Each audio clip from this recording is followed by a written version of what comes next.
Welcome to episode 1 of Paranormal Potential. I'm your host, John Elliott. On this podcast, we're going to be discussing, dissecting, and divulging into what for many of you is normal, the paranormal. For me, this topic has always been difficult to approach with people because, let's face it, in today's world there isn't much room for the paranormal in our everyday lives, likely due to the way we utilize technology. In fact, I'd suggest that technology is actually mimicking and may end up eventually replacing some of the natural abilities we have as humans. This behavior is akin to a drug addict looking only to get their next fix and having no concern about future consequences. In some way, tech is damaging the human psyche and keeping us from examining the very thing that can make a difference in this world, ourselves. But this isn't about technology. We'll save that for another episode. I want to instead discuss why a topic like the paranormal has become taboo in our society. If you hear voices or see spirits, you're deemed crazy by your peers. If you can even talk to anyone about it at all. It could be difficult to talk about paranormal experiences if you can even find the words. It might help you, the listener, to gain some perspective if I share a little about my own personal journey, my experiences with the paranormal, and how it's affected me in my personal and day-to-day life. After all, that's all I can really do objectively, is share my own experience. I'm not here to try and convince you of anything, nor do I expect you to believe me.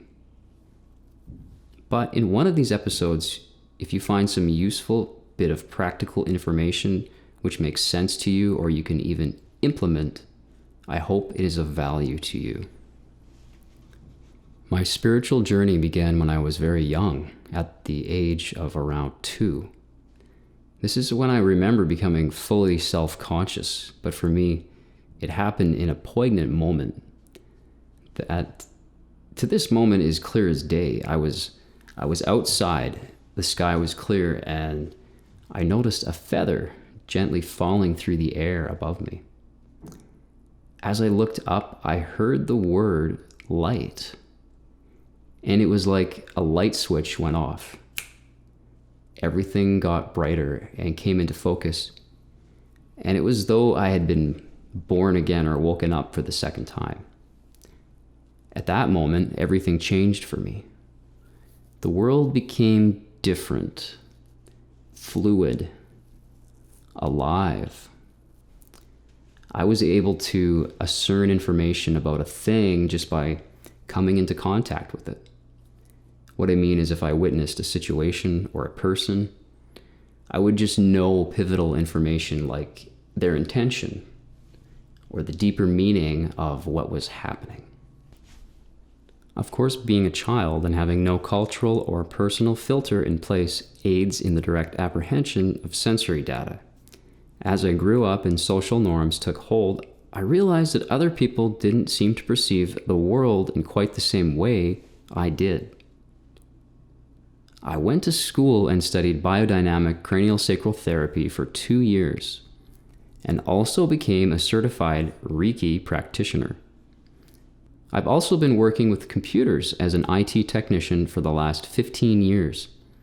Oddly enough, all these practices ended up working harmoniously together as computers and bodies are intrinsically linked, and it only deepened my spiritual practice and understanding of the way energy works, of how information is carried and written into the fabric of space-time, and how, like a computer, our brains decode that vibration into a holographic image of reality, just like how a computer displays images on a screen. As a child, when I laid in bed at night, I would hear entire symphonies. Musical compositions would play out in their entirety, and I could hear and isolate each and every single instrument with crystal clarity. It wasn't something I had intentionally induced or seeked out. It just happened. And when I became an adult, this ability developed into songwriting, which is kind of a funny term because for me as a musician, I've never actually written a song. They always write themselves. If I don't hear it first, I don't write it. Simple as that. Auditory hallucination, as it's called, can be experienced in many different forms. In my early 20s, I was extremely interested in what started out as lucid dreaming, but ended up becoming an entrance into something called Nagualism, which is basically a branch of shamanism. In its core, Nagualism is about three things, or three masteries. The first mastery, the mastery of awareness, is the first step towards personal freedom, because we cannot be free if we do not know what we are, where we are, or what kind of freedom we're looking for. In this mastery, we become aware of the fog that is in our mind. We become aware that we are dreaming all the time, and that everybody else is dreaming. The mastery of awareness can also be called the mastery of truth. The second mastery is the mastery of transformation. It shows us how to change the dream of our life. The goal of the second mastery is to put order into the chaos of all the voices inside our mind, to face our fears, to transform our fears, and to get results. The results we want is the freedom to live our life instead of the life of our belief system. The mastery of transformation is achieved by changing our agreements and reprogramming our mind in our own way. The result of the first two masteries is the mastery of love or intent. From Sorcerer's point of view, love or intent is the part of life that makes the transformation of energy possible. It is life itself. It is unconditional love. Everything is made of love because everything comes from God or life. When we master love, we master the dream of our life.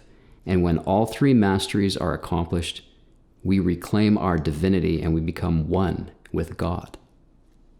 Then every action we take is an expression of the one being. That is the goal of the Nagualist. This is actually freedom. It took me a while to sync up with my spiritual path, and I think it's natural to be a little bit hesitant to anything.